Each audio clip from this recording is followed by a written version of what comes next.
Muchísimas gracias a todas. Pues aquí estamos en este tercer encuentro pues para hablar, reflexionar sobre Chile, su pasado y su presente. Muchísimas gracias a nuestros compañeros, compañeras chilenas. Magdalena, te doy la palabra. Muchas gracias, Mario. Un saludo afectuoso para todos quienes estamos aquí. Es aquí de noche, perdón, sí, de noche. Allá en México es más temprano. Gustoses, ¿no es cierto, Cristian, Carolina y yo, de estar en esta tercera sesión, ¿no?, de una instancia tan importante como la que ha convocado aquí el Centro de Investigación Cristiana por parte de México.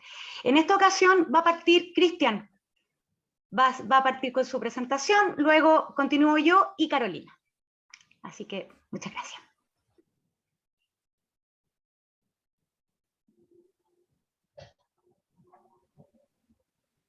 Perfecto. Bueno, primero que todo, un saludo a todos, ¿no es cierto?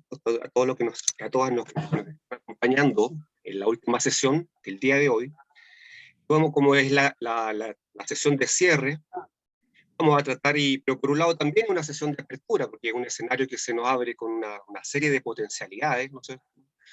Ya llevamos más de una semana y ha habido bastante, ¿no es cierto?, comentarios en diferentes lugares también de Latinoamérica y en Chile, por supuesto, sobre lo que ha pasado, los fenómenos políticos. Así es que, bueno, es una sesión súper importante la que hoy día tenemos y que vamos a compartir con todos ustedes. Para los compañeros que nos siguen de otros lados y que quizás no conocen bien un poquito la realidad de la situación chilena, es bueno decir un panorama general, ¿no es cierto? Un primer acercamiento general para poder situarnos bien un poquito en cuáles son las magnitudes de los procesos que están en juego, ¿ya? Porque ahí también se va dando un poco el cariz, ¿no es cierto?, distintivo un poco de, bueno, la sociedad chilena en este caso y de sus fenómenos políticos que estamos viviendo. Entonces, un primer punto que es claro es que un 45% de la población no votó. Nosotros tenemos desde hace ya un tiempo que el voto voluntario. Entonces hay que comprender que, imagínense la tremenda polarización, que es revivir una polarización de la época de la dictadura, lo llevó a más gente a votar. Hay una suerte de exclusión que es casi estructural, ¿no es cierto?, de abstencionismo estructural en la sociedad chilena del último tiempo, que también es un rasgo distintivo y que es un elemento también, una carta a considerar. Y lo otro, ¿ya?, es que, bueno, no es menor tampoco, que 35% de los que votaron por un candidato de ultraderecha, ¿ya?, por un candidato que es una herencia del pinochetismo, y que, como ha sido también muy comentado, quizás estas casualidades, que no son tan casualidades del destino, ¿no es cierto?, la votación que se dio ahora en la segunda vuelta, vino a reproducir en una forma idéntica lo que fueron los resultados para el plebiscito y el sí y el no, donde el no, en ese caso, contra la dictadura militar, tuvo entre el 55 y el 56%, y el sí, a favor de Pinochet, de la continuidad de la dictadura, por el 44%. Es justo lo que ahora pasó, en un sentido, en relación a Boric, que saca 55, y Kast, que saca 44. Entonces se da justo, y es una cosa, prácticamente una situación espejo, ¿no? Se reproduce esta misma dinámica. Entonces eso es bueno tener presente, porque acá en Chile el pinochetismo, claro que hizo su trabajo, o sea, es un trabajo muy potente, evidentemente, aparte de todo el uso fáctico de la violencia, ¿no es cierto?, pero también hizo un trabajo ideológico en el sujeto popular, o los sujetos, las sujetas populares, ¿no? Por ejemplo, así se dio también en la coyuntura de la última elección, que murió, ¿no es cierto?, Lucía Iriar de Pinochet, que era la mujer, ¿no es cierto?, del dictador, ¿no es cierto?, de Pinochet. Y ella justamente fue la cabeza de una institución que tuvo una tremenda penetración en la sociedad chilena, como era SEMA Chile, que tenía que ver con las juntas de madres, que básicamente tenían tutoras que eran mujeres vinculadas a la derecha, ¿no es cierto?, al ejército, que se metían en las poblaciones populares, y que, bueno, ahí evidentemente había todo un despliegue de la doctrina de la seguridad, ¿no es cierto?, del enemigo interno, de controlar, ¿no es cierto?, políticamente, digamos, el desplazamiento político de las organizaciones de base. Y obviamente direccionarlo ideológicamente hacia una mirada que era el pinochetismo en ese caso. Y ese camino también después lo hicieron en la transición, por ejemplo, la UDI Popular, que era un partido de derecha, ¿cierto?, de derecha, que estuvo a favor del sí, imagínense, pero que también penetró muy fuerte en las poblaciones.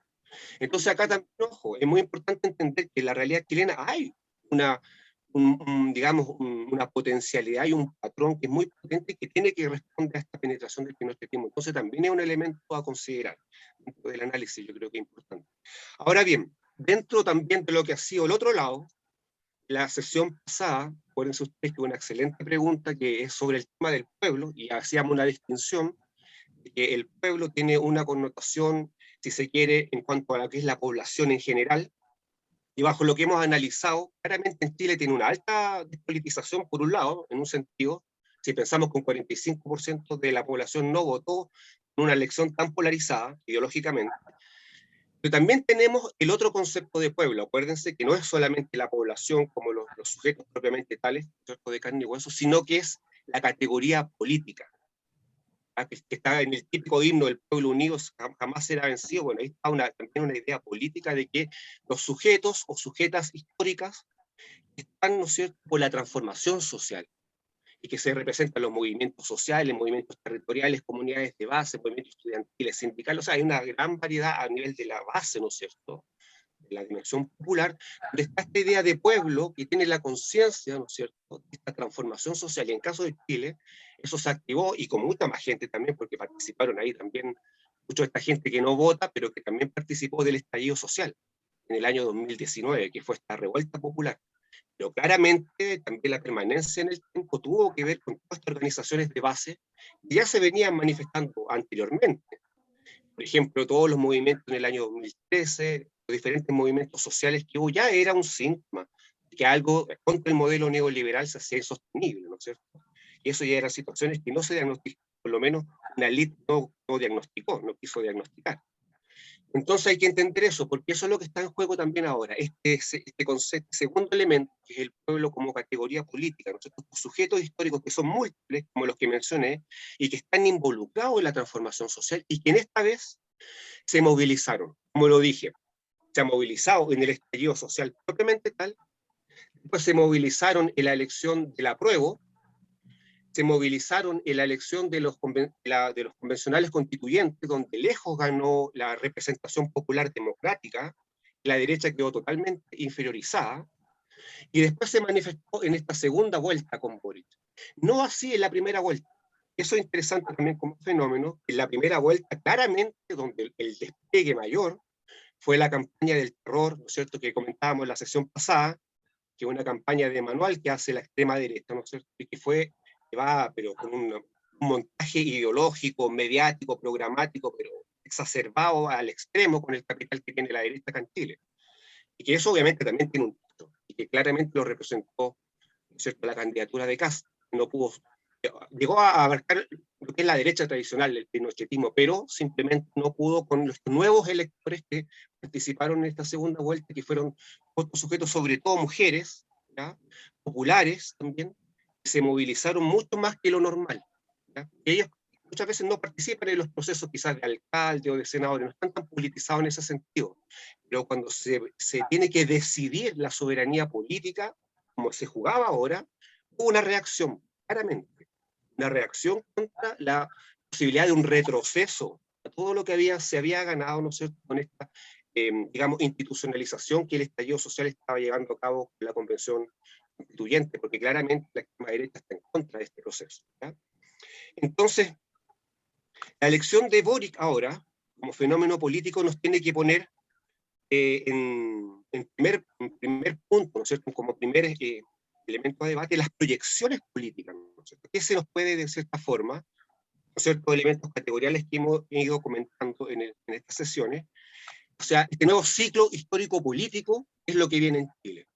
Y que, como muchos han dicho, este realmente es la verdadera transición. La transición a la democracia, como se habló después de la dictadura, en realidad fue la profundización y la continuidad de un modelo neoliberal. Nosotros acá lo hemos definido como el orden de lo dado, ¿no es cierto? Esta fase que, digamos, es el neoliberalismo y la constitución pinochetista. Están totalmente a la par. Pero sabemos que eso fue destruido con el estallido social, y que lo que está ahora es un nuevo proceso de consolidación, un nuevo proceso constituyente, que va a ser lo que va a resultarnos después de la implementación de una nueva Carta Magna, digamos, ¿no?, de un nuevo ordenamiento político jurídico del país. ¿ya? Entonces, claramente, acá lo que está en juego es un nuevo ciclo político, y claramente la sincronía, o digamos la coyuntura que está jugando la elección de Boris, claramente cumple una función decisiva, ¿ya? Entonces, acá hay que dar ciertos elementos de análisis, ¿ya? Por ejemplo, dentro de la teoría política, es fundamental manejar estos dos niveles, la estrategia y la táctica, ¿ya? ¿Sabe? La estrategia básicamente es el horizonte, el norte donde se quiere llegar. La táctica son los modos, ¿no es cierto?, las formas particulares, ¿no es cierto?, que tienen que ver con los tiempos, con la sincronía y con las tácticas. Justamente su nombre lo dice, cómo llegar. Pero la estrategia es claramente el horizonte, el norte, hacia dónde se quiere llegar. Y eso en cierta forma se ha venido, o ha habido un cierto consenso, por lo menos digamos, en las organizaciones sociales, de que esta estrategia, ¿qué es lo que se busca, ¿no es cierto?, con este nuevo proceso constituyente? Es claramente una superación del neoliberalismo, ciertamente, ¿no? Y que puedan materializar de forma concreta estas demandas de la soberanía popular, que se hagan carne, que fueron expropiadas con este sistema, donde todos los derechos sociales fueron privatizados. Acá en Chile no hay seguridad, por ejemplo, en salud. Entonces, por ejemplo, que eso se haga realmente una dimensión material para cualquier sujeto de Chile, independiente de su condición social, bueno, eso ya sería un horizonte, ¿no es cierto?, donde podamos dar una base estructural, ¿no es cierto?, de derechos sociales que tengan que ver con una mayor democratización del país.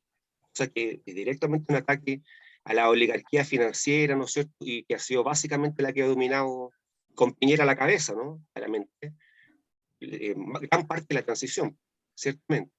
Entonces ahí habría que manejar. Entonces claramente la disyuntiva que tiene, eso que no hay que equivocarse cuando a veces sean tácticas, pero que no se puede perder el norte. Eso es lo que, porque a veces la gradualidad pudiese ser un debate, pero lo que no puede es cambiar el horizonte. No puedes quedar como una clase endogámica, como pasó con la concertación, donde al final las transformaciones no llegaron a la gente, sino que al final quedaron reproduciendo una clase política endogámica, como lo comentábamos en la sesión pasada. O sea, acá evidentemente el apoyo popular que ha recibido Boric se tiene que canalizar realmente en eso, para que justamente tenga como estrategia esta soberanía popular realmente se concrete, ¿ya? En elementos que sean la cotidianidad, ¿no es cierto?, de la vida cotidiana. Entonces, ahí se tiene que dar evidentemente señales políticas, porque claramente yo les comentaba también en la clase pasada que hay un problema también estructural, porque el Congreso quedó bastante dividido, ¿ya? La derecha tuvo una buena votación, una de sus mejores votaciones en el Congreso. Entonces la vía institucional va a quedar bastante ahí politizada, ciertamente, porque eso no tenemos que tener muchos dedos de frente para saber que la derecha va a ser evidentemente una oposición radical. En ese sentido va a cobrar un poco, ellos dicen, ¿no es cierto?, como se hizo ahora con Piñera, ¿no?, de cierta forma. Entonces, eso, bueno, es el juego político, y eso es claramente va a ser así. Pero él también tiene, digamos, el poder ejecutivo, y sobre todo un régimen tan presidencialista como el chileno. También hay muchos elementos que tienen que ver con señales políticas que él tiene que dar. Y eso es fundamental también para justamente canalizar este proceso. Estamos viviendo este proceso constituyente.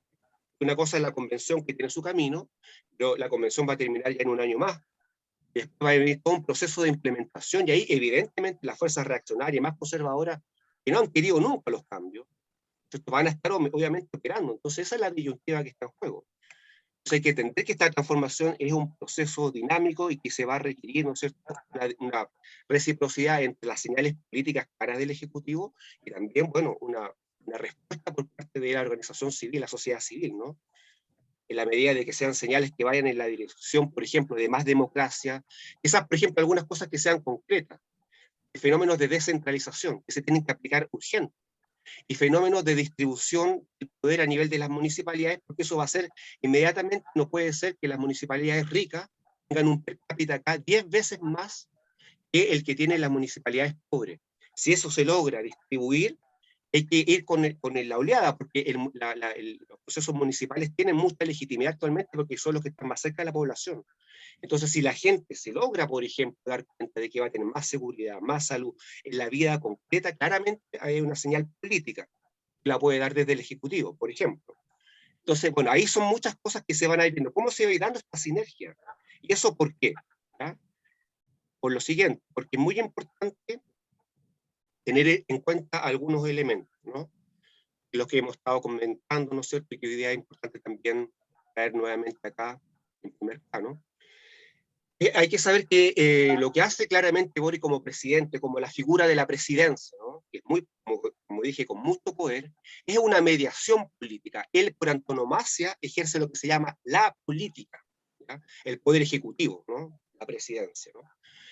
Pero acuérdense que también, sobre todo bajo la lógica que hemos explicado en la paradigma de la liberación, es un poder siempre delegado.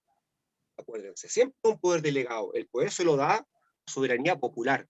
Es decir, lo político, y ya no la política es la administración del poder, sino que lo político, donde radica la soberanía, está básicamente en la soberanía popular. Entonces hay que saber que ahí claramente estos dos elementos tienen que tratar de articularse, claramente. Porque va a tener que responder a lógicas de la política. Pero claramente, digamos, la legitimidad, el soporte lo va a tener de lo político, que es lo fundamental, ¿ya?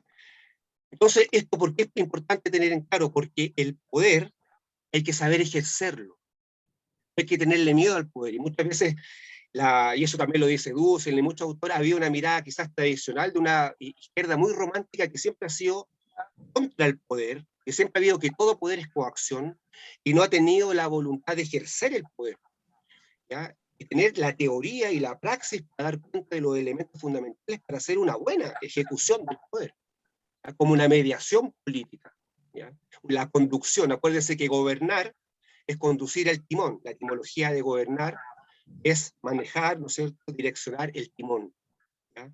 Entonces, hasta ahora, el fenómeno que es Boric claramente está legitimado con la última elección, pero no nos podemos olvidar que el poder tiene dos dimensiones. Es importante darse cuenta, porque se tiene que estar todo el momento retroalimentando para poder ejercerlo y que pueda también acrecentarse, legitimarse.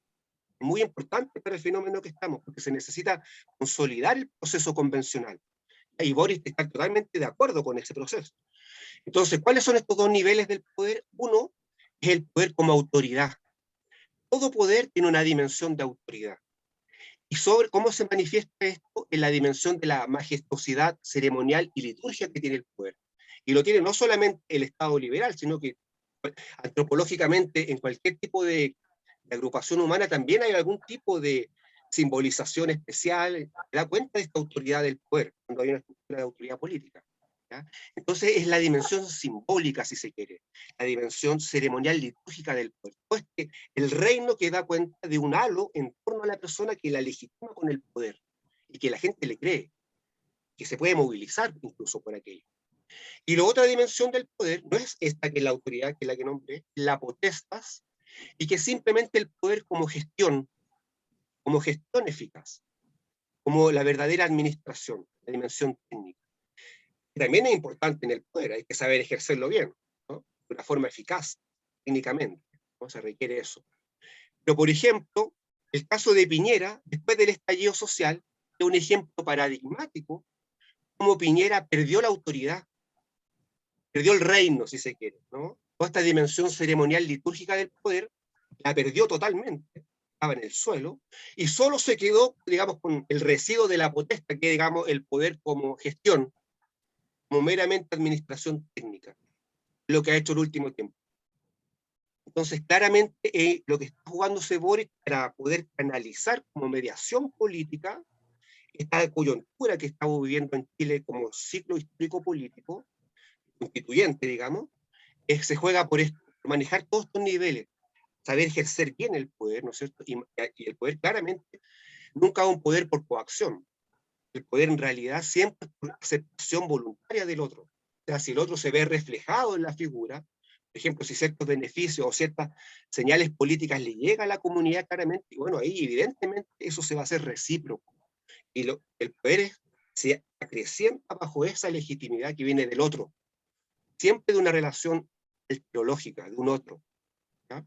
En este caso, la soberanía popular, como concepto político, ¿ya?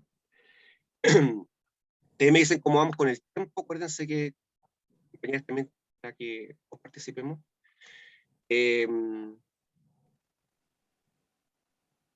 Bueno, hay que entender que, claro, por lo que está, como según lo que hemos comentado, lo el gobierno de Boric va a ser necesariamente un gobierno de transición. Ahí está la verdadera transición.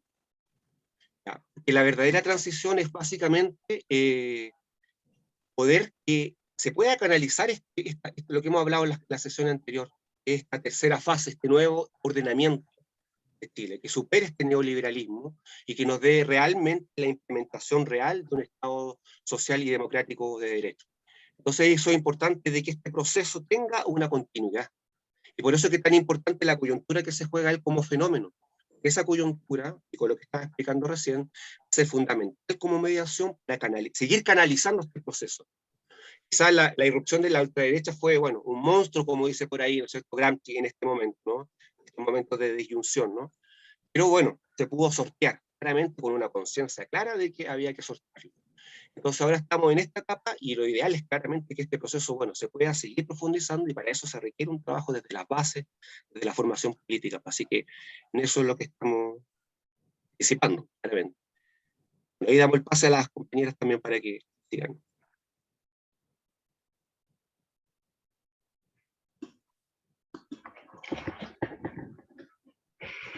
Muchas gracias, Cristian. Bueno, efectivamente, a la luz de lo que nos convoca, la idea es tratar de aproximar y abrir al debate posteriormente lo que puede ser un balance provisorio, ¿no? Proyecciones, no contamos con muchos elementos, este fenómeno se ha dado de manera reciente, el fenómeno del triunfo de Boric. Se han estado publicando y se han estado extendiendo una serie también de análisis, posicionamientos muy diversos, ¿no? En ese sentido, lo que podemos hacer desde lo que nos convoca, que es el lugar del paradigma de la liberación y el horizonte descolonial, es tentar algunos mínimos, digamos, ¿no? En un primer lugar, sería importante hacer la distinción entre lo que puede ser la percepción o las implicancias de este fenómeno, del triunfo de Boric y su futuro gobierno, con lo que es una crítica interna, o la crítica interna, a la que vamos a tener que dar cara, si se quiere, ¿no es cierto?, la ciudadanía, respecto a lo que tiene que ver con su agenda y su programa político. En ese sentido, es sumamente importante el rol que van a cumplir las organizaciones populares, los movimientos sociales, precisamente para evitar esta fetichización o totalización del sistema, en la que tiende precisamente todo sistema en vías, en este caso paradigmáticamente institucionales, ¿no?, que tiene esa especificidad. Entonces, en este sentido, de manera general, habría que dar cuenta de lo más evidente. A partir de este triunfo se interrumpe la avanzada del neopinochetismo, de lo que es la derecha conservadora, y en términos de lo que tiene que ver con cautelar los avances en materia de derechos humanos, en las conquistas logradas, especialmente en lo que fue el hito del estallido social, verdaderamente es un avance significativo, o sea, radical. Por su parte, esto desde la perspectiva geopolítica o continental, ¿no?, da cuenta, este giro a la izquierda, ¿no?, da cuenta de alguna manera de este nuevo ruedo que han adquirido, ¿no es cierto?, los gobiernos, la política, el escenario político en Latinoamérica, ¿no?, con esta nueva oleada de gobiernos progresistas que de alguna manera, en la que de alguna manera reside la esperanza de poder ejercer una contrafuerza a lo que es la derecha histórica. Otro elemento fundamental, ¿no?, de los más básicos, tiene que ver precisamente con la pregunta por el modelo neoliberal, ¿no?, las posibilidades de salida, posibilidades en términos de proceso de salida a lo que es la destrucción del modelo. En ese sentido es súper importante reconocer, en términos de la izquierda que comporta ahora Boric, cómo se ubica, ¿no?, su posicionamiento respecto a lo que se concibe en otros países y en otras tradiciones históricas como izquierda.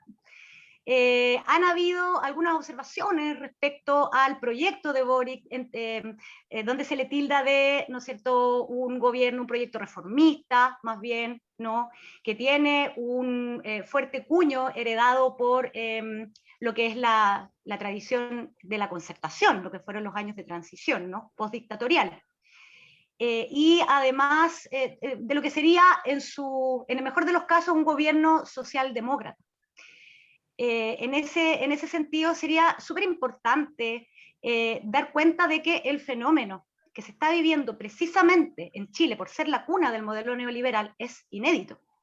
Es absolutamente paradigmático y no es muy comparable a lo que se concibe o se puede concebir de manera general por la izquierda, ¿no? Que, por cierto, está aquí vinculada con lo que es su conglomerado.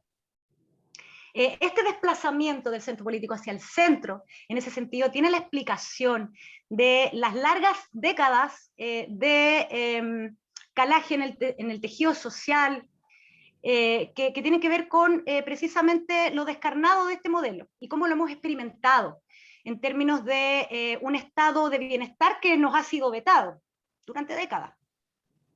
Tiene que ver con el extremo de la privatización, donde efectivamente destruir el modelo es casi una necesidad humana primaria, de afirmación de la vida, donde efectivamente hay una élite histórica, encabezada por la clase empresarial, la oligarquía en general, ¿no? Dueños de los medios de producción, etcétera, que han tenido tal impacto también en la construcción de subjetividad, en términos de esta sociedad de consumo que se abre de manera inédita acá. Las políticas de endeudamiento, todo lo que tiene que ver con una forma de autopercibirnos. En lo que era, no sé si lo recuerdan, una de las frases muy asistidas en lo que fue la transición, plantearnos como los jaguares de Latinoamérica, todo lo que es este país en vías de desarrollo, toda esta promesa que se termina de profundizar en lo que fueron estas décadas de la concertación, perdón, este periodo de la concertación en general. Entonces es súper importante de alguna manera dar cuenta de este carácter singular que tiene la izquierda en Chile por su historia. En ese sentido cobra especial realce el triunfo de Boric, en cuanto a que la única experiencia de una vía institucional democrática la tenemos con la vía del socialismo chileno, en la UP, con Salvador Allende. Luego de eso, esta sería la única experiencia, ¿no?, que se registra, en la cual, a partir de una vía democrática, de ese camino, se procura efectivamente realizar estos cambios, se proyecta realizar a un mediano o largo plazo estos cambios, ¿no? De alguna manera canalizando todo lo que fue el descontento expresado en las calles, en el estallido social y la revuelta. En ese sentido, sería importante mencionar respecto al triunfo de Boric, ¿no? ¿Cómo se puede dar en este tiempo récord de lo que constituyó la primera vuelta respecto a lo que es el balotaje? En este tiempo récord, ¿cómo logra Boric concitar, ¿no es cierto?, estas mayorías que lo hacen ganador? Tiene que ver de alguna manera con cierta percepción que le da la posibilidad de interpretar este espíritu histórico, este espíritu de descontento, y que lo hace a partir de una campaña muy fuerte, que se contrapone a la de Kast, ¿no? Donde el cometido era restaurar el orden y la seguridad, ¿no? ¿Cómo contrarresta la fuerza que había adquirido este elemento puesto en la mesa? Lo hace a partir de una campaña que toca elementos muy esenciales, muy básicos, y que da cuenta precisamente del adormecimiento que todavía tenían grandes mayorías, por lo menos de este largo país, en términos de la necesidad de creer, ¿no? Que tiene que ver con el descontento hacia la clase política, que tiene que ver con una suerte de embotamiento, y que se recupera de alguna manera con una campaña que pone en el centro la idea de esperanza, que no se había escuchado desde la época del UP, ¿no? Con colores verdes, vegetación, que está en la línea de lo que es los principios de su programa, ¿no?, feminista, regionalista, ecologista, y que tocan ese punto esencial que tiene que ver con la voluntad de vida, de afirmación material de la vida, que fue la que atacó el modelo en su radicalidad. En ese sentido, de manera general, podemos convenir en que la campaña y el resultado de Boric sí apuntó a una vocación de mayoría, no una transversalidad. Eso se ve en las urnas en un día altamente complicado, porque hay que comentar para les compañeros del extranjero la jornada que vivimos ese domingo, donde había una ola de calor, que eso sería secundario, digamos, al lado en relación a lo que se acomete por parte del gobierno de turno, que fue un boicot para poder impedir el desplazamiento a los locales de votación, que se da con una merma del transporte público. Aún así, ¿no? Aún así se concita, se logra levantar a las personas, digamos, a que concurran a los locales de votación, dándose cuenta, primeramente, ya de un voto amplio que es de castigo a Kast, que es un voto antifascista. En segundo lugar, gran parte de los sectores populares, ¿no? Un poco en esta distinción que se comentaba también de lo que era pueblo, ¿no? De cómo se conciben estas fuerzas populares que de alguna manera se reactivan en lo que fue el octubrismo. Se podría decir que estas fueron también muy convocantes, pero además haciendo justamente esta distinción entre lo que es la masa, ¿no?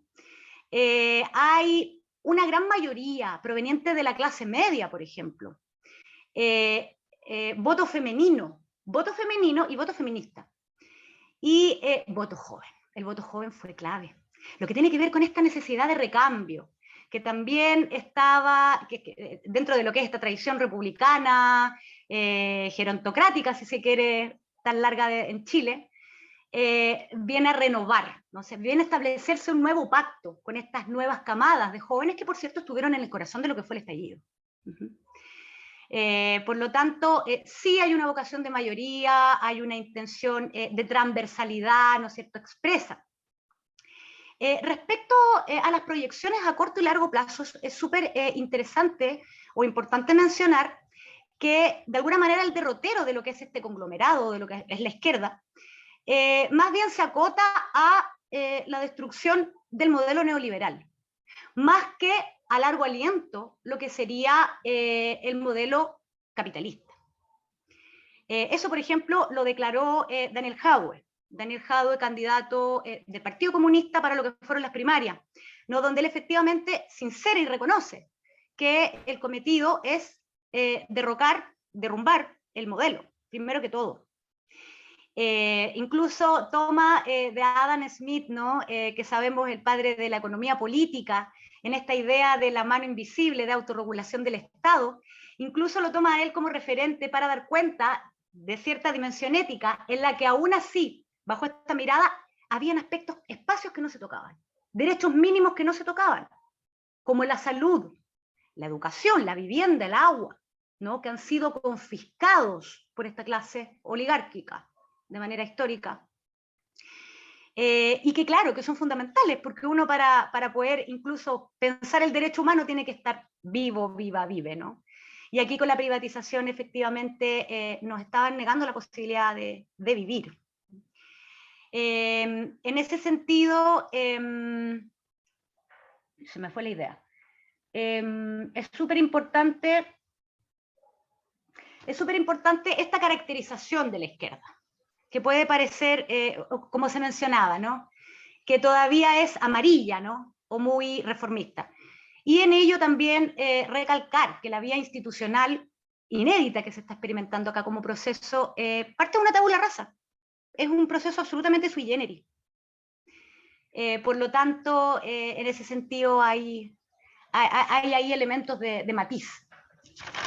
En este sentido, sería importante como proyección recoger este fenómeno de Boric en términos de un signo político vacío, de alguna manera que se da, que llega a la radicalidad de que en la campaña iban todos por Boric, era el hashtag, ¿no? Entonces, el impacto que tuvo en las redes fue determinante. Y en este sentido, incluso había irónicamente, habían algunos grupos que iban, o comandos incluso, que iban por la oposición de Boric por Boric. Verdaderamente se da un fenómeno que en este caso me interesaría recuperar de Enrique Dussel, que es el hegemón analógico o hegemón analéctico, que tiene que ver con la pregunta o con la posibilidad, en este caso, de construcción de mayorías. Y que tiene que ver precisamente con la forma en que se van a articular estas diferentes organizaciones, estas diferentes, que también tienen identidades propias, por supuesto, propios procesos genealógicos de lucha, propias características, ¿no? ¿Cómo se van a poner de acuerdo? ¿Cómo se produce el consenso? En este caso, el consenso de las víctimas. Y en ese sentido, lo que aporta es muy interesante en cuanto a poner en el centro un elemento común dentro de estas distinciones culturales, ¿no? Que tiene que ver con el principio material de afirmación de la vida, el principio de voluntad de la vida, desde donde parte todo, ¿no? Que es un derecho ético fundamental, y que es precisamente el que se vio amenazado por el modelo neoliberal, un modelo de hambre, un modelo necrofílico, necropolítico, ¿no? Un modelo de muerte, que por supuesto que se entiende desde una perspectiva más general en lo que es el modelo económico del sistema civilizatorio moderno colonial, del que somos herederos, ¿no? Y que no se reduce solamente al sistema económico propiamente tal, ¿no? Hay otros, ¿no es cierto?, dispositivos de opresión que se han dado y que es muy importante visibilizar, que tienen que ver por lo menos con la opresión de género, con la opresión de raza, ¿no? Y que siempre están interconectados, interrelacionados. Entonces, en este sentido, importante establecer eso. En cuanto a dónde nos ubicamos, habíamos planteado lo que era la sesión anterior, estas tres fases o constelaciones de la arquitectónica en la política dusseliana, dentro de la cual se reconocía, en primer lugar, ¿no?, el momento de lo dado, el orden dado, el orden conservador, que en este caso tiene que ver con las largas décadas desde la caída de la UP, ¿no?, desde lo que es la dictadura cívico-militar hasta la fecha, con diferentes momentos diferenciales, por supuesto, pero tiene que ver con este largo bloque histórico.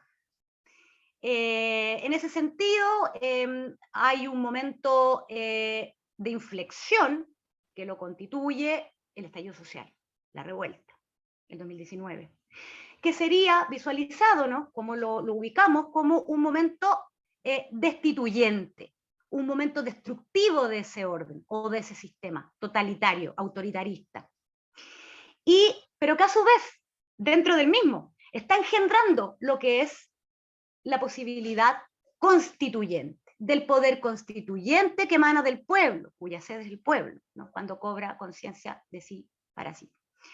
Y en ese sentido, estaríamos aún en esta fase, hasta el momento, ¿no?, de este nuevo orden, que sería la tercera fase, que se da con el poder ya constituido. Entendiendo, por supuesto, que no se trata de procesos estáticos, por el contrario, ¿no?, y ahí es donde se hace fundamental, ¿no?, el rol como sujeto, como actor político que tiene el pueblo respecto al poder que delega en la representación, ¿no?, en este caso del Ejecutivo. Por último, sería importante mencionar respecto a lo que sería precisamente esta crítica interna, la importancia que tiene la formación de cuadros, la importancia que va a tener la educación popular. En ese sentido, tenemos un caso paradigmático en lo que ha sido la configuración política bolivariana, en el caso de Venezuela, ¿no?, a partir de Chávez, a partir de un trabajo intensivo con las comunidades, que se ha mantenido hasta la fecha, y que efectivamente, gracias al mismo, se ha podido evitar los embates del bloqueo del imperialismo norteamericano. Va a ser importante este punto, también para no transar en lo que tiene que ver con estos mínimos. respecto al programa de Boric. Por ejemplo, en lo que tiene que ver con su posicionamiento, más allá del injerencismo, en cuanto a política exterior, respecto a este posicionamiento, precisamente en relación a la hegemonía norteamericana, que se juega también en la dimensión política en la disputa con China, y que además tiene que ver con este posicionamiento que tuvo un primer Boric, ¿no? Que sí estaba comprometido con lo que es esta causa de reivindicación de estos países latinoamericanos, directamente atacados por lo que es este bloqueo, y que luego ha ido mutando. En ese sentido, hay que sincerar, en términos de factibilidad, que con la campaña anticomunista que se estaba dando por parte de Kast, habría sido poco viable que él hubiese, con ese flanco tan sensible en Chile, que él hubiese, si hubiese hecho declaraciones de apoyo expresas, hubiese salido presidente, hubiese estado en veremos, digamos, ese elemento. Pero, de una manera general, ahora se espera, sí, un posicionamiento político más, digamos, claro en esa materia, es fundamental. Por otra parte, bueno, también se han hecho observaciones respecto a su posicionamiento en cuanto a la ley de indulto general para les presos políticos de la revuelta. Ahí, esa es una materia también que está en suspenso. Hay que ver cómo eso se enfrenta, ¿no? Es fundamental. Y por último, el rol que cumplen las organizaciones sociales, efectivamente, como se mencionaba, un rol clave que tiene que ver con ese poder obedencial que le debe al pueblo en este proceso democrático, que no está en la línea de un mandar mandando, sino que del mandar obedeciendo, ¿no? Donde las mociones del pueblo van hacia arriba y, digamos, el poder no se ejerce de arriba hacia abajo, sino que de abajo hacia arriba, o sea, es desde abajo, ¿no? Es una propuesta popular. Esto en miras de lo que es a largo plazo un proyecto efectivamente anticapitalista, antipatriarcal, ¿no? Antirracista y descolonial, que es el que nos convoca en el paradigma de la liberación. Eso. Yo ahora le daría, se abren los elementos, por supuesto, al debate. Carolina, no sé si tú quieres hacer tu planteamiento. Hola, muy buenas noches, ¿cómo están? Buenas tardes para nuestros hermanos argentinos. Sí, bueno, primero decir que estamos muy contentas, porque el miedo le ganó a la esperanza. O sea, perdón, la esperanza le ganó al miedo. Teníamos mucho temor de que no pasara eso, pero finalmente yo creo que hay una izquierda también que entendió que en la unión estaba la fuerza. Más allá de las diferencias que puedan tener unos con otros, había que unirse porque de otra forma no lo íbamos a lograr. Así que contentos por este nuevo escenario que se ha logrado y que mantenemos esa esperanza en que las cosas cambien, en construir distinto, ¿cierto? Para aquellos principalmente que la han pasado más mal. A mí me gustaría comenzar leyendo un trocito muy pequeño de un testimonio de nuestro pastor, el Papa Francisco, que dice: ya es hora que los pobres vuelvan a tener voz. Ya es hora de que los pobres vuelvan a tener la palabra, porque durante demasiado tiempo sus demandas no han sido escuchadas. Es hora de que abran los ojos para ver el estado de desigualdad en que viven tantas familias. Es hora de recuperar la dignidad creando puestos de trabajo. Es hora de volver a canalizarse ante la realidad de los niños hambrientos y esclavizados, náufragos, víctimas inocentes de todo tipo de violencia. Es hora de que la violencia contra las mujeres se detenga y de que se les respete y no se trate como mercancías. Es hora de romper el círculo de la indiferencia y descubrir de nuevo la belleza del encuentro y el diálogo. En el llamamiento que pide el Papa al mundo, que se movilice esta solidaridad, que no deje de clamar al Santo Padre, sobre todo hacia los más necesitados. Es un hermoso texto que lo quería compartir con ustedes, y principalmente cuando él dice que no no nos traten como mercancías. Nuestra Constitución nos ha tratado durante mucho tiempo como mercancía y ha transado en la bolsa, como ya lo repetimos anteriormente, nuestra dignidad humana, ¿cierto? Como víctimas ya de la dictadura, como las nuevas víctimas del estallido social, la salud, la educación y en general la seguridad social. Todo eso, todo aquello ha sido transado en la bolsa. Entonces, por eso es que tenemos tanta esperanza en que se pueda construir distinto. Y yo creo que acá todos estamos convocados a hacer los aportes, incluso la oposición. Yo creo que tenemos que buscar siempre el diálogo también, como señala acá nuestro pastor, y caminar en un horizonte ético, en entender que la vida es un regalo. Para los cristianos la entendemos como un regalo de Dios, pero todos tenemos una cosmovisión de la vida y la entendemos también como sagrada. Por lo tanto, el ser humano impacta en su medio, en el medio ambiente, en la naturaleza, como le queramos llamar, y así también el medio ambiente impacta en el ser humano. Entonces, hay que buscar siempre avanzar en un equilibrio y que nos sintamos parte, porque somos parte de un gran sistema y donde todo influye con todo, desde nuestro pensar, nuestro comportamiento, lo que tenemos y lo que no tenemos, todo influye. Entonces, estamos convocados a eso, a construir distinto. Bueno, el Papa Francisco también lo señaló muchas veces, hasta en su libro, que este sistema o este modelo de mercado mata y excluye. Lo dijo abiertamente, y desde las comunidades populares también recogimos ese mensaje y también lo evidenciamos, lo dijimos, lo denunciamos, anunciamos a este Cristo liberador, pero también denunciamos con harta fuerza toda la consecuencia, el daño colateral que genera este tipo de modelos de mercado. Sabemos que las sociedades tienen que avanzar en un progreso y desarrollarse. ¿Qué duda cabe de eso? Yo creo que nadie estamos en contra de eso, pero tiene que ser en armonía con el ser humano, porque hoy día lo que existe, estos modelos, es el modelo del descarte, donde la persona que es adulta mayor está descartada para el modelo, porque ya quizás no es productiva.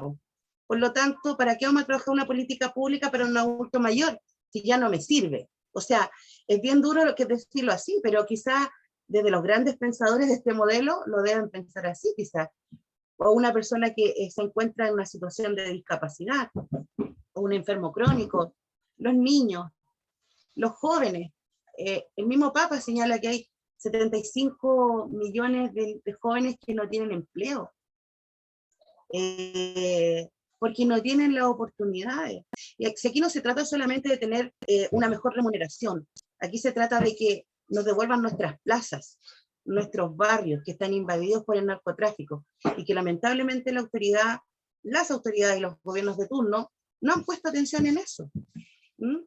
Entonces, ¿cómo le pedimos a un chiquillo que se motive, que piense a corto, mediano, largo plazo, si quizás viene de una familia vulnerable, donde hay problemáticas muy complejas de fondo, no hay redes de apoyo, no hay una política social integral que te acompañe? Hoy día los niños que salen, los chiquillos que salen del Saname, quedan a la deriva. Lo hemos conversado con algunas personas expertas que trabajan en la institución. Lamentablemente uno no puede dar sus nombres porque no se puede, ¿cierto?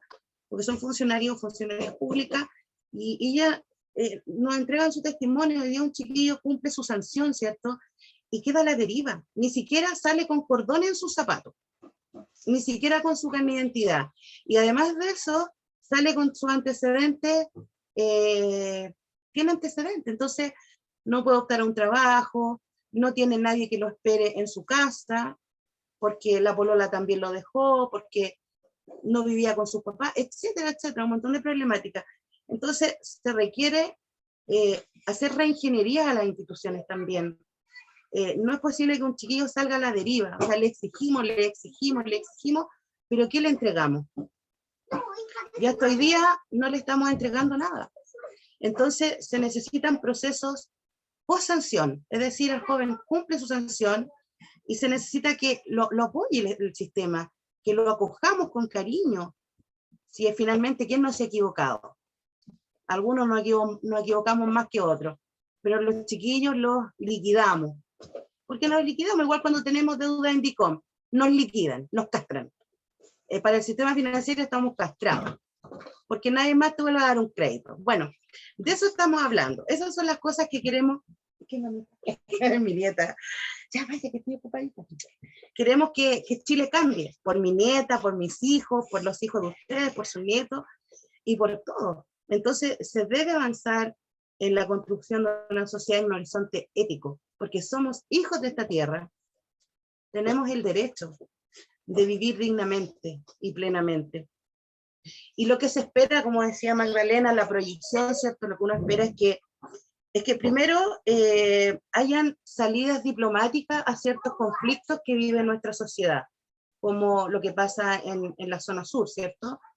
Que, pucha, más militarización, ¿cierto? Más gases, más represión. Ya yo creo que las autoridades tienen que haber entendido que no es la forma de la solución. Hay que buscar salidas diplomáticas y aquí convocarlos a todos también a ceder, porque si la autoridad cede, también esa parte de nuestro hermano, de esos territorios también tendrán que ceder en alguna medida ciertas cosas. Pero si todos queremos vivir en paz, nadie cuestiona eso, pero no vamos a buscar la paz con más violencia. Por lo tanto, hay que poner la mirada también en esos acuerdos diplomáticos, buscar esas salidas del diálogo, mesas de trabajo, y donde se cedan finalmente. Y también, yo creo que en el centro, como el texto que leímos, los pobres han sido acallados durante mucho tiempo, y en ese sentido también se esperan señales políticas fuertes para generar el bienestar y dar soluciones a las problemáticas y las necesidades que tenemos como seres humanos, como pobladores, como vecinos.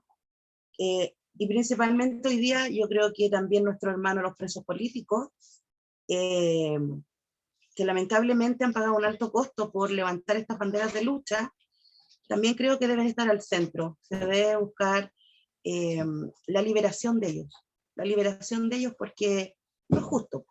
No es justo que un grupo de chiquillos pague por una demanda social. O sea, el apruebo ganó por un 80%, si no me equivoco, ¿cierto? O sea, ¿qué análisis amerita eso? ¿Cierto? Y esperamos que ellos también sean liberados, que se logre un acuerdo también, bueno, ley de amnistía, no sé cómo lo están trabajando, pero que se busquen esas medidas para que ellos puedan estar libres y seguir con sus vidas. Y luego de eso, bueno, repensar también el sistema de educación de nuestros jóvenes, que también tiene que ser integral desde la niñez, desde el preescolar, ¿cierto? Tiene que haber una política que acompañe, porque hoy día, ¿qué es lo que pasa? Que nosotros vamos a dar una prueba, hasta el año pasado se llamaba PSU, ¿cierto? Antes la prueba de actitud académica, hoy día creo que se llama PTU, ¿cierto? Y entonces van dos chiquillos de dos mundos súper distintos a enfrentarse con este instrumento de medición, en donde uno viene de un colegio que no ha tenido la calidad en la educación, de un ambiente complejo, de problemáticas complejas que se dan en los barrios, bueno, y en todas partes, yo creo, con la realidad de un chiquillo que tiene toda la compañía, que sus padres son profesionales, que son acompañados, que viajan, que conocen, que se crían con la señora que los cuida, ¿cierto? Que si quieren clases de violín, le ponemos el violín. Si quieren piano, le ponemos el piano. Entonces, esos instrumentos a los que los chiquillos van a enfrentarse para poder optar, ¿cierto?, una carrera, también es desigual, po. Si esas cosas hay que cambiarlas, hay que trabajar para cambiarlas. El registro social de hogares es otro instrumento que hay que hacer la reingeniería. Bueno, tiene hartas cosas que, un poco largo para explicarlo, pero tiene hartas cosas que hay que cambiar. Hay cosas que hay que sacar y otras que hay que incorporar. Elementos que realmente reflejen la realidad socioeconómica de una familia, ¿ya? Bueno, todo ese tipo de cosas pues, queremos que cambien. Y principalmente, yo que soy hermana de 2 personas en discapacidad, me gustaría también que en el centro esté una ley general para la discapacidad, porque las 4 leyes que tenemos hoy día, que se supone que cumplen los estándares internacionales de la Convención Internacional de la Discapacidad, está en papel, pero en la realidad, por lo que uno recoge, ¿cierto?, de su propia realidad, de sus propios pares, no se cumple. No es posible que se hagan o se pongan a disposición 1 o 2 puestos de trabajo para una empresa que tiene una gran cantidad de personas trabajando. Las personas en discapacidad hoy día se encuentran con grandes barreras, desde la salud, y en todo sentido. Tú vas a un parque, vas a un lugar, no hay una rampa, etc. Y entonces necesitamos con urgencia una ley en la discapacidad. No es posible que sigamos manteniendo instituciones como Teletón. Yo sé que acá, no quiero decir que Teletón no ha hecho nada, no quiero decir eso. Ha hecho lo que le corresponde, ¿cierto?, con los recursos que recibe, pero ¿qué es lo que pasa? Que el sujeto hoy día en Chile es visto desde la caridad. Y nosotros, ¿qué buscamos? Si estamos buscando un estado de bienestar, también tenemos que decir que necesitamos ser sujetos de derecho y no de caridad. La ONU también ya lo dijo hace un tiempo atrás, no más Teletón. Y no más Teletón, ¿por qué? Porque hace un estereotipo de las personas que se encuentran en situación de discapacidad o personas con discapacidad, porque somos buenos para ponerle nombre a las distintas realidades, pero no trabajamos el fondo de la realidad. Entonces, también necesitamos corregir urgentemente eso. ¿Por qué? Porque ¿quiénes están detrás de instituciones como Teletón? Los grandes grupos económicos, los que son los dueños de la AFP, los que son los dueños de los bancos, los que son los dueños de los colegios, de la luz, del agua, del bosque, del mar y de todo. Entonces, se encubre una realidad económica de los grandes grupos económicos a través de esta solidaridad que hacen de una institución. Nosotros no queremos más Teletón para nuestras personas que están con discapacidad. Nosotros queremos una ley general que recoja la necesidad sentida del tratamiento, atención médica, rehabilitación y todo lo que la persona requiere. No queremos más barreras para ello. Yo conversaba con Cristian y con Magdalena, bueno, siempre conversamos, y a mí me gustaría que la constituyente estuviera enfocada en estos temas. Porque de repente no lo escucho hablar de discapacidad, no lo escucho hablar de desigualdad. Yo sé que están hoy día contra la espada y la pared porque había un enemigo, por decirlo de cierta manera, fuerte, y estaban concentrados también ellos en que también ganara nuestro candidato Boric, porque era nuestra esperanza. Pero hoy día que ya tenemos esa esperanza concretizada, tenemos que poner el foco en esta voz de estos pobres, de estos marginados, de estos empobrecidos que ha dejado el sistema. Yo sé que no es muy fácil de repente hablarlo, porque a veces te dicen, oye, pero no te da miedo hablar en contra. No, pero es que si las cosas tenemos que decirlas. No es posible que una persona que necesita una atención médica tenga que hacerle 4 cartas a una presidenta de la República, que fue el caso que nos pasó a nosotros como familia, y casi ponerte en una huelga de hambre para que una persona solamente tenga el acceso a la atención de salud. Eso es injustificable, eso es inhumano, eso no es digno para nadie.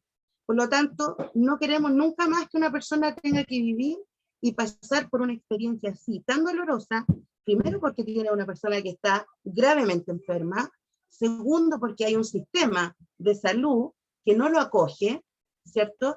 Y tercero porque no hay voluntades políticas tampoco que te abren las puertas. Y cuarto, porque tenemos instituciones que funcionan en estas lógicas de la caridad, donde se encubre una realidad, ¿cierto? Porque tenemos un día que está lleno de amor, pero los otros 364 días nadie se acuerda. Si esa es la realidad de una persona en discapacidad. Entonces, de esas cosas queremos que se hable. En ese horizonte ético queremos que se camine en esta nueva constitución que se va a realizar, ¿cierto? Y también buscar la paz, como decíamos, pero con acuerdos que sean diplomáticos, donde nunca más nos declaren la guerra y nos volvamos a mirar como hermanos que somos y no como enemigos. Y vamos construyendo entre todos caminos más solidarios, más fraternos, que generen un mayor bienestar en la población. Y bueno, nosotros como cristianos, cristianas, ¿cierto? Siempre estamos en esta vereda de este Jesús liberador, porque así entendemos el mensaje, el evangelio, la buena nueva, desde un Jesús liberador, donde los excluidos, los oprimidos, los que buscan justicia, los que lloran, los que quieren ser consolados, finalmente alcancen, ¿cierto?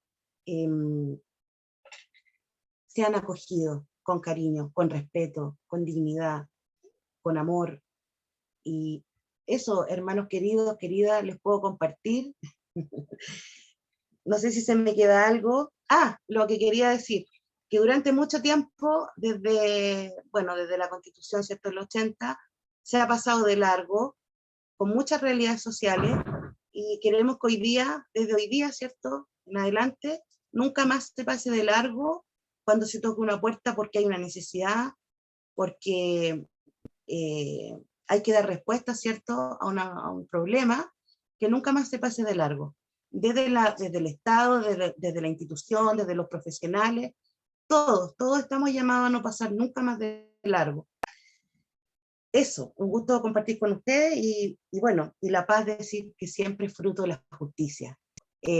Necesitamos progreso, pero que sea acompañado de justicia social, del respeto profundo, restricto a los derechos humanos, y buscar esas transformaciones que nos generen un mayor bienestar y vivir más felices, si al final uno quiere vivir más feliz. Eso yo creo que todos queremos vivir felices. Así que muchas gracias y un abrazo cariñoso para todos y todas. Y todes.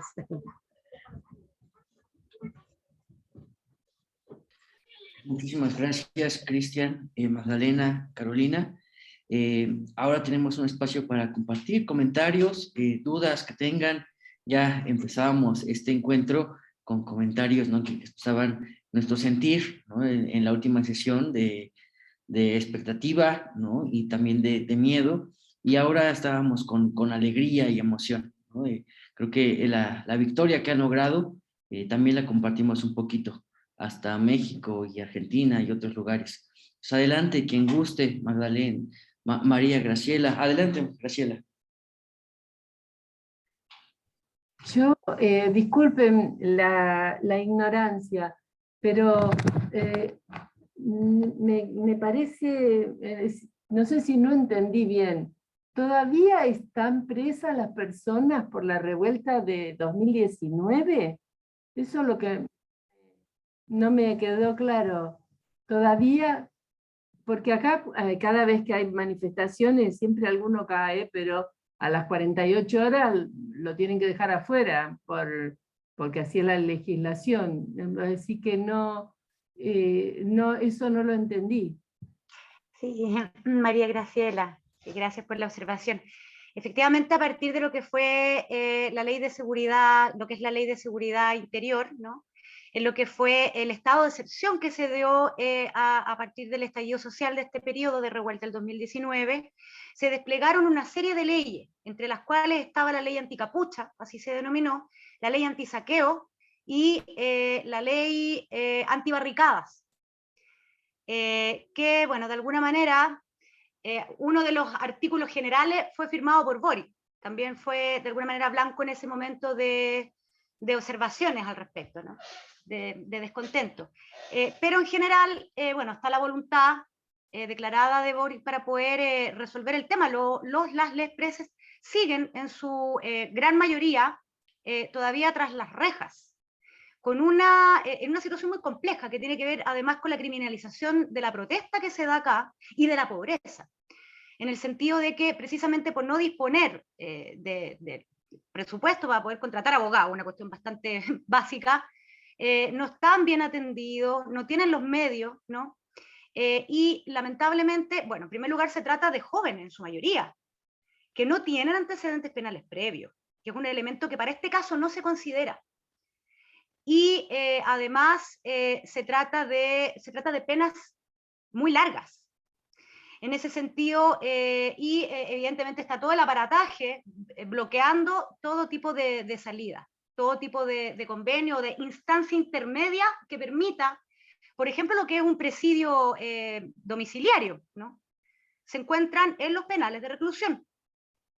Y bueno, en ese sentido es súper importante rescatar, aprovecho, con Carolina y con Cristian compartimos un trabajo importante que se ha hecho desde el 2019 en un observatorio de derechos humanos, ANEPSA, Asociación de Presos Políticos Salvador Allende, que precisamente tiene por finalidad, o tuvo por finalidad, en este caso con Cristian somos encargados de comisaría, estábamos por lo menos en el momento más álgido, efectivamente ver lo que es este nudo ciego que se da cuando los días viernes en Plaza Dignidad tomaban a las jóvenes, ¿no?, hacia el desplazamiento a comisaría, donde entre medio, durante ese periodo, incluso después, se daba cuenta de tortura, abuso sexual, de todo tipo, incluso, ¿no?, de desaparición de algunos de los, ¿no es cierto?, manifestantes por largas horas, donde además comisaría se negaba a dar el dato, el registro, ¿no es cierto?, siendo que se trata, por tema de transparencia y por un tema de material público, debiese extenderse. O sea, todo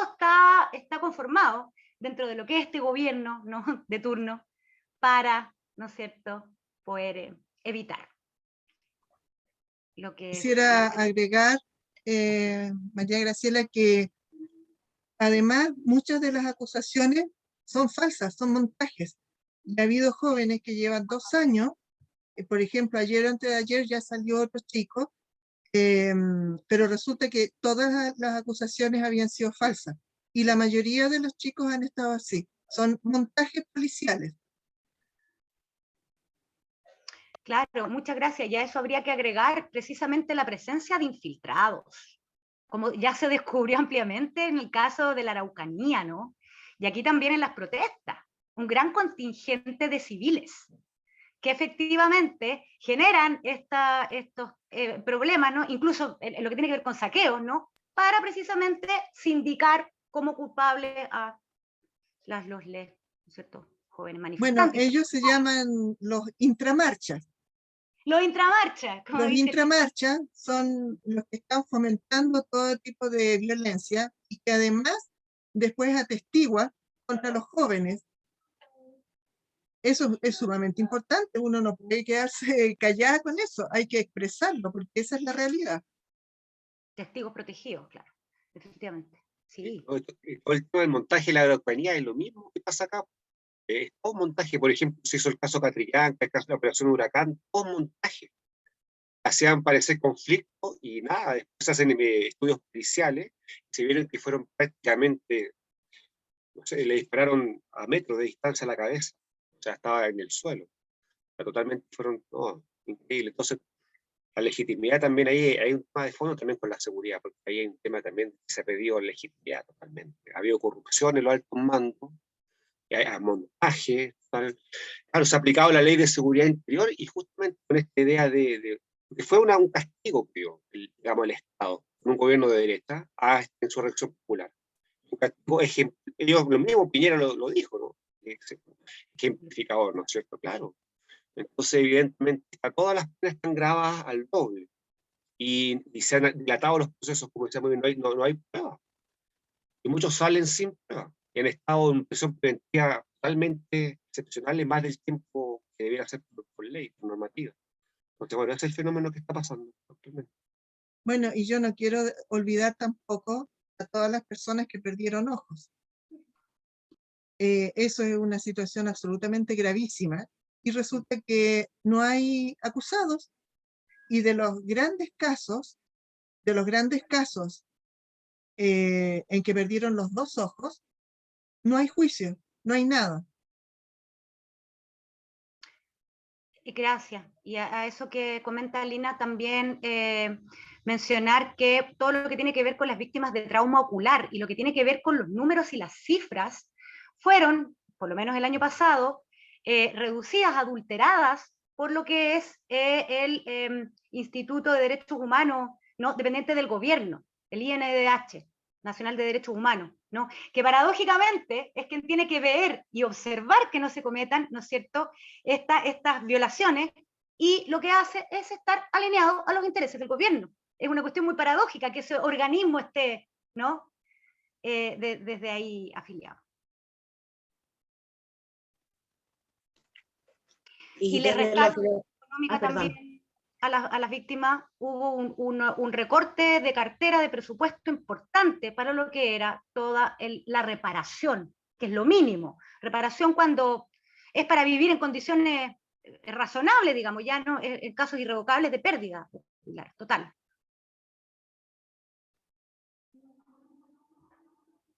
Es complejo.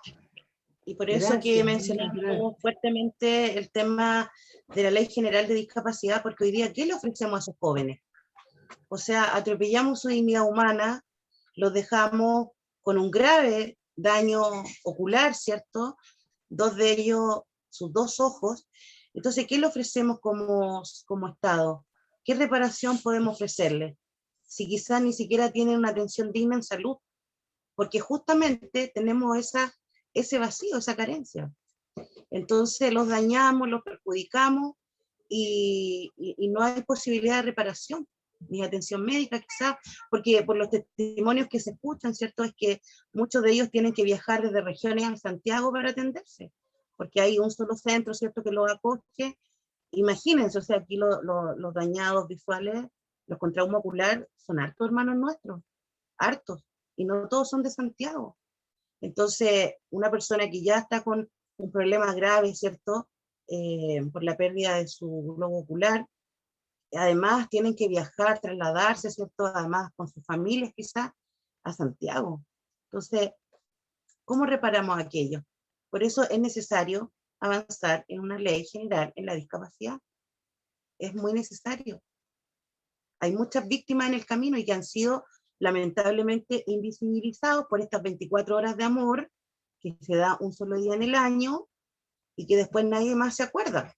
Y que lo único feliz ahí son los grandes grupos económicos que están detrás, que además ya le pidieron que transparente, ¿cierto?, cómo se gastan los recursos que reciben en esta pseudo solidaridad, ¿cierto? Y que tampoco lo han transparentado. Entonces, es un tema que es re importante y que no hay que pasar de largo de nuevo. Eso. Hay mucho que hacer en materia social, en agenda social. Uy, un gran trabajo se viene.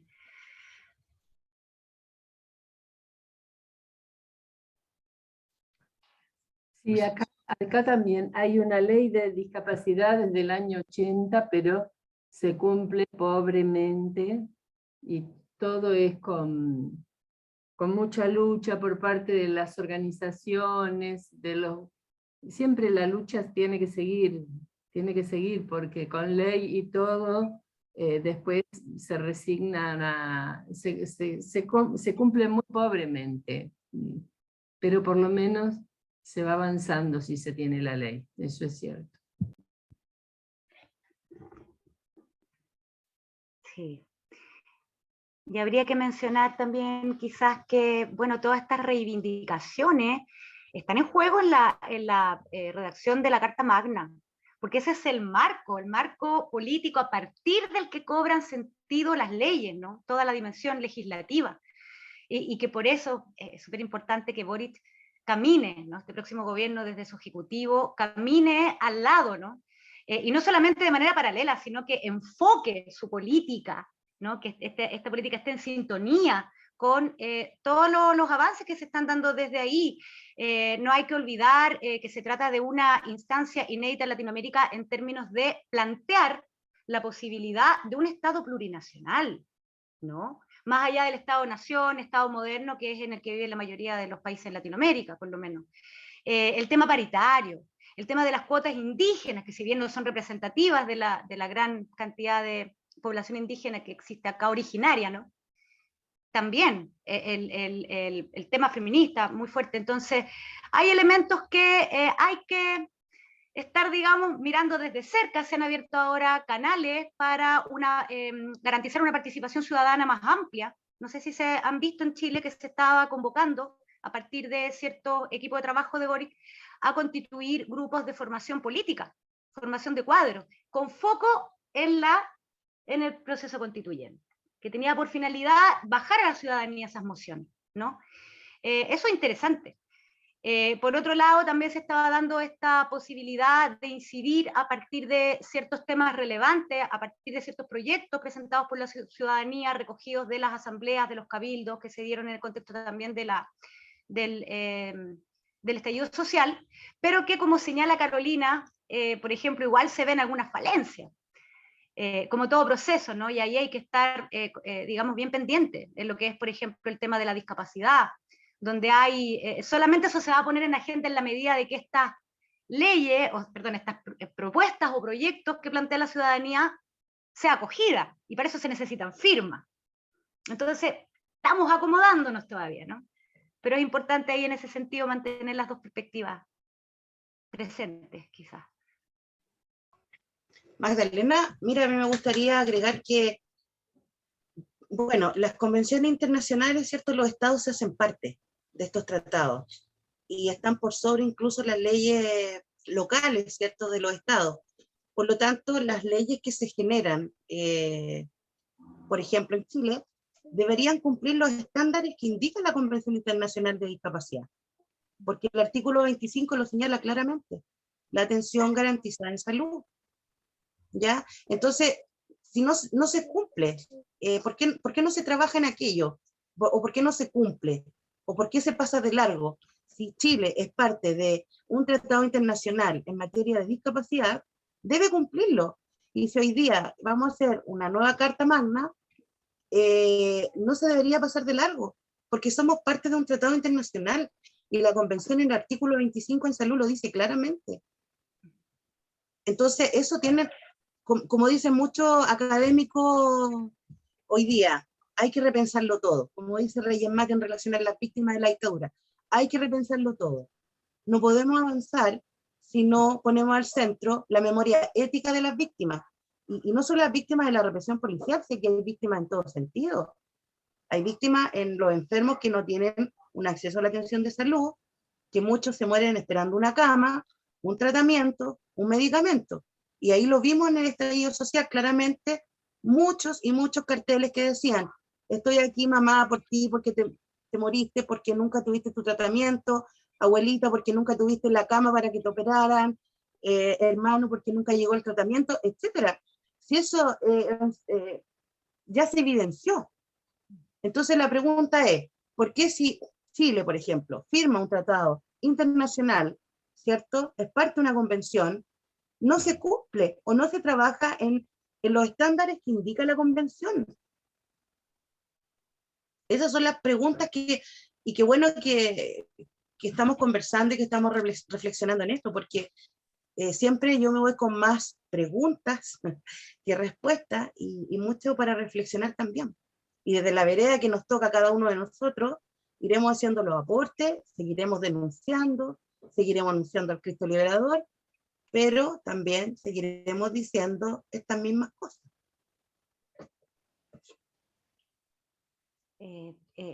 Gracias, Carolina. Yo solo quería aportar a lo que tú decías, que también, bueno, hay que considerar que estamos en este momento bajo la Constitución del 80 todavía, y todas las políticas que se desplieguen están absolutamente vinculadas precisamente al modelo neoliberal, al nivel de extractivismo, de ceguera, de invisibilización, de falta de la dignidad. Ese es el marco todavía. Entonces, lo que tiene que ver con la salida del plebiscito, donde nos toque votar de manera obligatoria, por primera vez en Chile, ahí nos va a tocar votar las leyes, ¿no? Y ahí, digamos, recién se va a poder plantear desde la jugada, ya hacer un cambio a lo que es la jugada, a las reglas del juego, ¿no?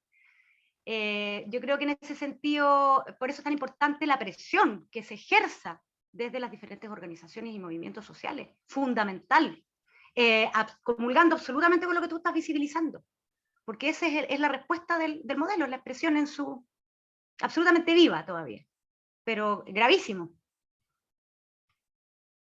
Yo quería volver un poquito atrás en cuanto a lo que tú decías, Magdalena, de como algunos puntos importantes que veías de lo que sucedió con la elección de Boris.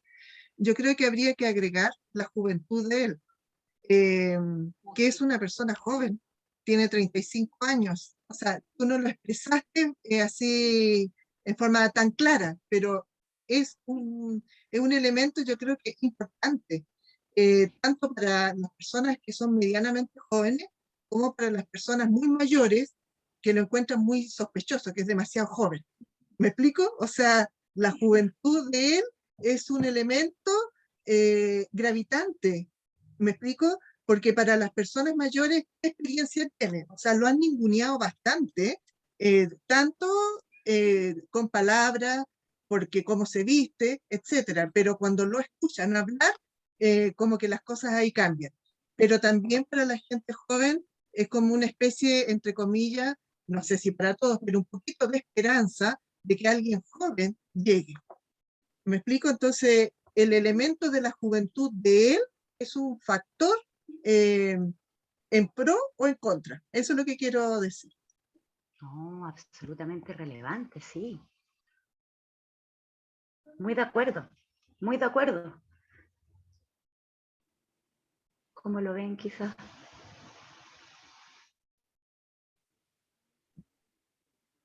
Sí, pues, y siempre hay una campaña como del terror acá también, por un lado, el tema de el tema generacional, ¿no es cierto? Pero también hay que desmitificar eso, porque, por ejemplo, hace poquito salió un reportaje que hablan de Boric como la cuarta generación dorada en la historia de Chile.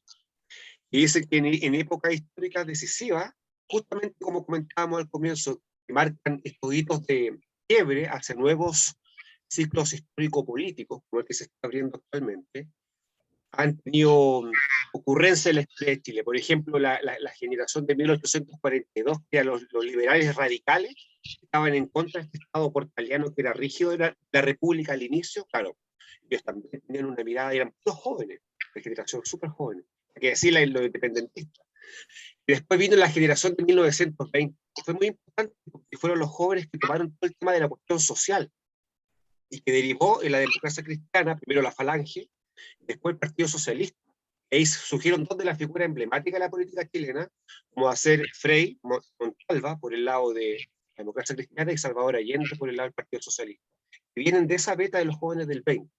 Y después la más triste para muchos de nosotros, porque es muy cercana, es la generación del 68, pero que fueron los jóvenes revolucionarios, que tomaron la vía armada, por ejemplo, en el caso del MAPU, la izquierda cristiana o el MIR, que fueron movimientos y que fueron lamentablemente, fue una generación que fue cercenada por el golpe militar. Por eso que la gran mayoría de esos jóvenes, casi todos los ejecutados políticos son muy jóvenes en Chile, porque fue una generación que fue barrida, la del 68, la tercera generación.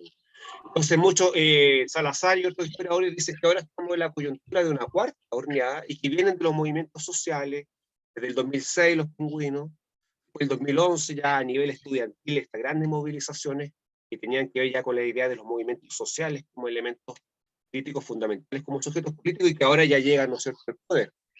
Entonces, claramente, por un lado, si uno de esta mirada un poquito más histórica, habría que desmitificar estos fantasmas. Y por otro lado, lo que dice muy bien Lina, que movilizó increíblemente, porque eso hay que entender también, hay que evitar esa manipulación, porque todavía las generaciones que tienen el poder político, digamos, la influencia, van a querer el receptor al que supuestamente se dirige Boric, es todavía el de los 90, el de la mediación, el de la medida de lo posible. Ojo, gran parte del electorado de Boric es joven, no le va a aceptar eso, entonces él también tiene que pensar que su electorado, el que lo llevó al poder, es también de una generación joven. Entonces Sí, ahí va a claro, tener que tener una sintonía con eso, es claro. fundamental. Lo otro que a mí me gustaría, digamos, la estrella coloca algo acá que es súper importante. Dice que los ciudadanos podemos aportar patrocinando iniciativas populares de norma. Hay que entrar al sitio y ahí aparece. Que también está dentro de las actividades que nosotros podemos realizar, porque hay que insistir en esto, y como lo habíamos conversado también en las veces anteriores, aquí no solamente se trata de votar, se trata de actuar, de participar, de agruparse, de asociarse. Entonces no podemos quedarnos con que ganó, qué bueno que ganó. O sea, y nos volvemos a la casa y hacer cosas que no tienen nada que ver. Tenemos que agruparnos, exigir, participar. Entonces, esa es una forma que también que tenemos nosotros aquí en nuestro país, y bueno, para los chilenos y chilenas que están también fuera del país, que puedan participar en la elaboración de la nueva constitución, participando en ese link. Sí, sí, claro, claro. Perdón por la pregunta. ¿Cuántos años se dura en la presidencia en Chile? 4 años. 4 años, híjole, es muy poco tiempo, hay que trabajar, es un trabajar tremendo para poder dejar los cimientos de que se cambie, porque trabajar todo lo que se viene arrastrando con estos señores, es pavoroso. Sí, ojalá que todos los movimientos sociales que puedan manejarse en Chile tengan la misma visión para poder lograr un cambio. Bueno, perdón. Y que efectivamente yo creo que el cambio es la juventud, ¿eh? Yo digo que qué bueno que Boric es joven, sí tiene mucho trabajo que hacer, posiblemente la gente no crea porque lo vea sin experiencia, pero no hay más que él actúe.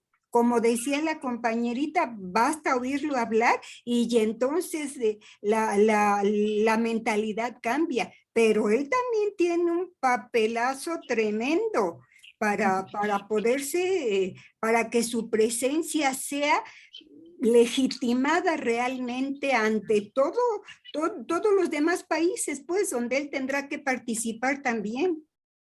Uh-huh. Bueno, de cualquier manera, pues los felicitamos. A nosotros también en México nos dio mucho gusto que seguimos paso a paso todos sus comentarios en el WhatsApp y todo, y pues sí, decíamos, sí, pues no pude estar en la plática, pero la veía yo en el celular, y como sí trabajamos la parte espiritual, ay Señor, ayúdalos, por favor, tú sabes que si tú lo que quieres es que nos veamos con mejores seres humanos, pues también necesitan tu manita, dáselas por favor.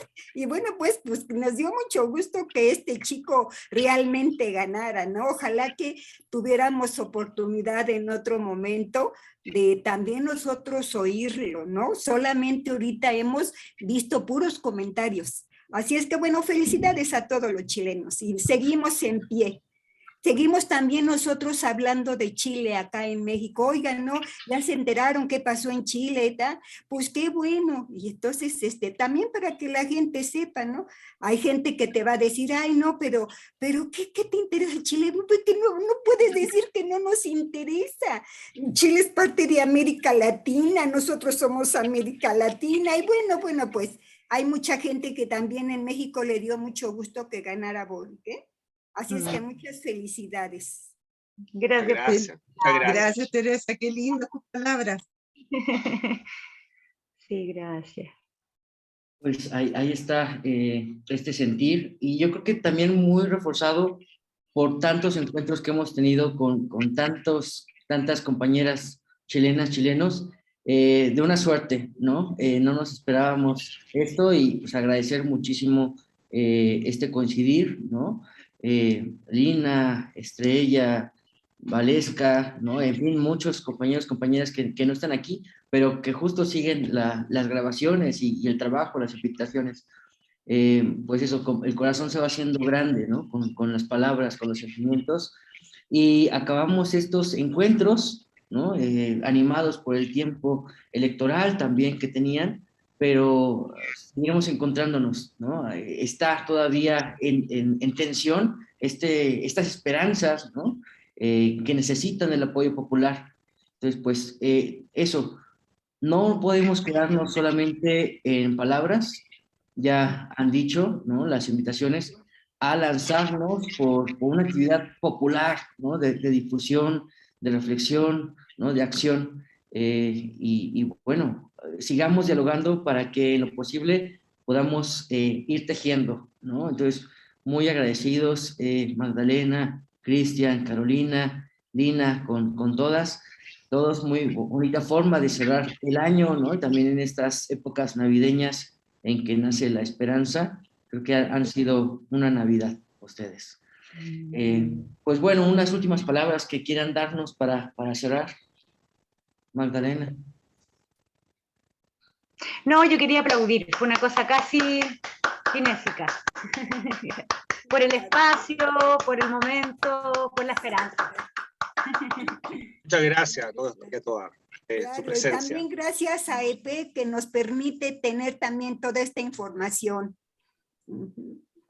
Gracias, gracias, felicidades. Muchas gracias, muchas gracias. Muchas felicidades. gracias. Un abrazo Y mucha grande. suerte, Chile. Mm.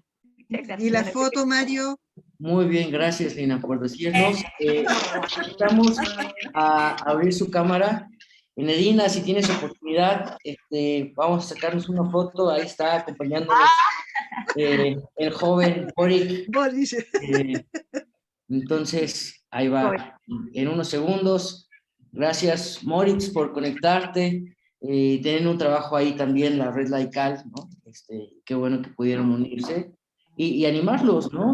Ya decía por ahí otro compañero, Pedro Pablo Achondo, no tengamos miedo como cristianos a meternos también en lo político, a ensuciarnos las manos y a arriesgarnos, ¿no? Ahí va la foto, 1, 2, 3. Si quieren poner una reacción, también un corazón, ahí está. Gracias, nada, Lucas. Ahí está, y las ponemos en nuestras redes sociales, en el Instagram, se las pasamos por WhatsApp. Muchísimas gracias y pues abrazo fuerte y seguimos. Saludos a todos, canita gigante. Gracias. Estén bien. Estamos viendo. No olvidar, Buenas noches. no olvidar que Buena Jesús lo estrella. mataron por una opción política. Exacto. No olvidar que Jesús lo mataron por una opción política. Exactamente. Buenas noches, chao, gracias. Bye, bye. Cuídense Abrazo. mucho, chao, bendiciones Que a estén todos. bien. Chao. Cuídense, Cuídense. chao, chao. Cariño. Chao, chao.